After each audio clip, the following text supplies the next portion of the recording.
Assalamualaikum, oke kawan-kawan, selamat datang kembali di channel saya dan selamat menonton. Pada kesempatan kali ini saya akan membahas tutorial mengenai cara mengatasi WhatsApp yang kadaluarsa agar bisa digunakan kembali.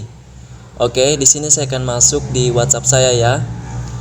Jadi ketika saya masuk di WhatsApp saya, di sini ada tulisan perbarui WhatsApp. Versi WhatsApp Business ini telah kadaluarsa pada 12 Januari 2021. Ketuk unduh di bawah ini untuk mendapatkan versi terbaru dari Google Play Store. Jadi, kenapa bisa seperti ini? Karena WhatsApp Anda sudah kadaluarsa dan harus diupdate. Adapun cara mengatasinya, Anda masuk di Play Store Anda ya, seperti ini.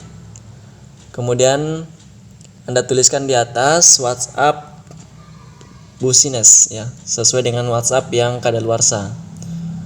Kemudian Anda klik ini ya, WhatsApp Business, karena yang kadaluarsa di sini adalah WhatsApp Business saya. Kemudian setelah itu Anda klik di sini ada tulisan update, Anda klik update ya. Oke, kita tunggu sampai proses update-nya selesai. Ini sudah dalam proses mengupdate ya.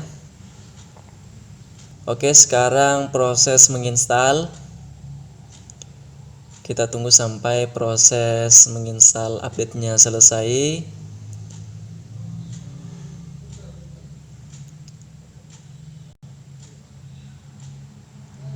Oke, kemudian setelah itu Anda klik di sini buka ya.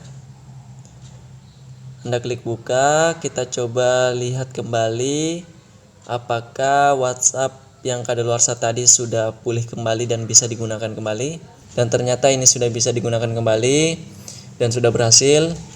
Demikianlah tutorial cara mengatasi WhatsApp yang kadaluarsa agar bisa digunakan kembali. Like video ini jika Anda suka, komen jika Anda ingin memberikan saran yang bermanfaat, dan share kepada teman-teman Anda jika Anda ingin berbagi ilmu.